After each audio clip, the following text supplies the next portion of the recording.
மதியம் மலரும் ஒண்ணா சேர்ந்து இந்த மாரி துணிய துவைக்க மாட்டேன்னு சொன்னோனே அவங்க மாமியாரால தாங்கிக்க முடியல. அவ்ளோ திமிராயிடுச்சா, "நான் சொல்றது எதுவுமே கேட்க மாட்டேங்கிறீங்களா? நான் விடமாட்டேன்டி. இந்த பிரச்சனைய இதோட நான் விடமாட்டேன். உங்க எல்லாருக்கும் நான் வச்சிருக்கேன். எல்லாரும் வரட்டும்." அப்படி சொல்றாங்க. உடனே ஃபோன் பண்ணி அவங்க புள்ளைக்கு சொல்றாங்க, "நீ வந்துருடா." 2 பிள்ளைங்களுமே சொல்றாங்க, "சீக்கிரம் வாங்க வீட்டுக்கு." அப்படின்னு. உடனே மலர் ஃபோன் பண்ணி, "நீங்க வர வேணாம்னு சொல்லிடுறாங்க." அதனால இன்னும் டென்ஷன் ஆயிடுறாங்க மாமியாரு. "அந்த அளவு ஆயிடுச்சா? நான் இவ்ளோ தூரம் வர சொல்றேன், நீ வரமாட்டேன்னு சொல்றியா? இங்கே பாருங்க, தேவையில்லாத ஒன்றும் இல்லாத விஷயத்துக்கு நீங்கள் பண்ணுறது கொஞ்சம் கூட சரியில்லை. எதுவாக இருந்தாலும் அவங்க வீட்டுக்கு வரட்டும், வந்தோடனே பேசுங்க." அப்படி சொல்லிட்டு போகிறாங்க மலர். அதை கேட்டுட்டு மாமியார் செம்ம டென்ஷன் ஆயிடுறாங்க. "பாத்தியா, இவர் இந்த அளவு ஆயிட்டாளா? எல்லாத்துக்கும் அந்த மதி தான் காரணம். மதியால் தான் இவ இந்த மாதிரி ஆயிட்டா. இல்லைன்னா என்னைக்காவது ஒரு நாள் இந்த மாதிரி என்னை ஏற்றி பேசியிருக்காளா? இன்னைக்கு விடக்கூடாது, விடவே கூடாது." அப்படி சொல்லிட்டு யோசிக்கிறாங்க.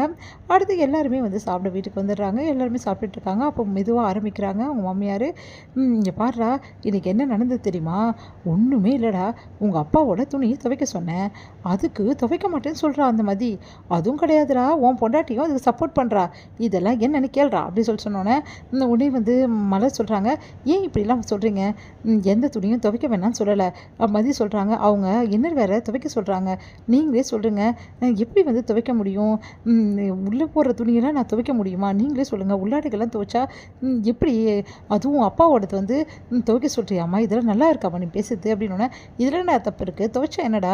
இங்கே பாருமா, எங்களோட இன்னர் வேர்லாம் நாங்கள் தான் துவைச்சிக்கிறோம். அதே மாதிரி அப்பாவோடதும் அப்பா தான் துவைச்சிக்கணும். அப்பாவுக்கு கஷ்டமாக இருந்தால் நீங்கள் வேணால் துவைச்சி போடுங்க. அதுக்காக வீட்டுக்கு வந்த மருமகள்லாம் துவைக்க சொல்லாதீங்க. இது ரொம்ப பெரிய தப்பு. தப்பு மட்டும் கிடையாது, ரொம்ப பெரிய பாவமா." அப்படின்றாங்க. "இங்கே பாருங்கப்பா, உங்களோடது நீங்களே துவைச்சிங்க." அப்படி சொல்லிட்டு பாக்கியராஜ் சொல்கிறாரு. அது கேட்டு எல்லாம் அதிர்ச்சி அடைகிறாங்க.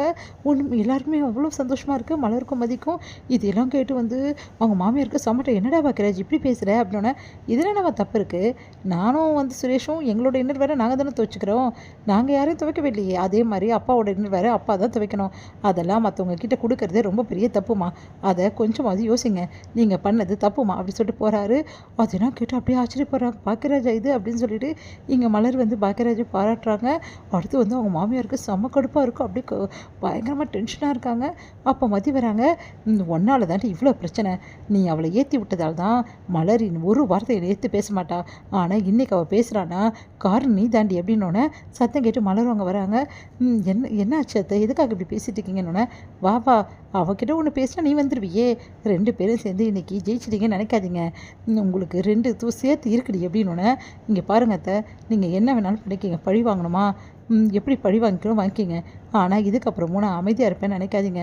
போதும் நான் அமைதியாக இருந்ததெல்லாம். அதுக்காக இவ்வளோ பெரிய விஷயத்த நீங்கள் செய்வீங்க, நான் அமைதியாக இருக்கணுமா? கேட்டிங்கல்ல என்ன சொன்னார் அவருன்னு சொல்லிட்டு." அப்படி சொல்லிட்டு போகிறாங்க. இதெல்லாம் கேட்டு அவங்க மாமியார் செம்ம டென்ஷன் ஆயிடுறாங்க. உடனே அவங்க மாமியார் பயங்கர கோவமா இருக்காங்க. அதை பார்த்துட்டு அவங்க வீட்டுக்காரர் கேட்குறாரு, "இங்கே பாரு, இந்த இதெல்லாம் நீ எதுக்காக சொன்ன அந்த பொண்ணை?" அப்படின்னோடனே, "இங்கே பாருங்கங்க, நம்ம சொல்கிறது இது வீட்டில் எடுக்கவே மாட்டேங்குது. இப்படியே போனால் நம்மளுக்கு மரியாதை இல்லாமல் போயிடும். இதுக்கு வேற ஒரு விஷயம் நான் வச்சுருக்கேன், அதை பார்த்துக்கிறேன்." அப்படி சொல்லிட்டு நேராக சுரேஷ் கிட்ட போகிறாங்க. "சுரேஷ் இங்கே வாடா." அப்படின்னோடனே, "என்னம்மா?" அப்படின்னோடனே, "உன் அண்ணன் என்ன சொன்னான்னு பார்த்தல, நீயும் அமைதியாக இருக்க, பார்த்துக்கிட்டு நீ எதாவது கேட்கலாம்ல." அப்படின்னோடனம்மா, "அண்ணன் சொன்னதில் தப்பு இல்லைம்மா.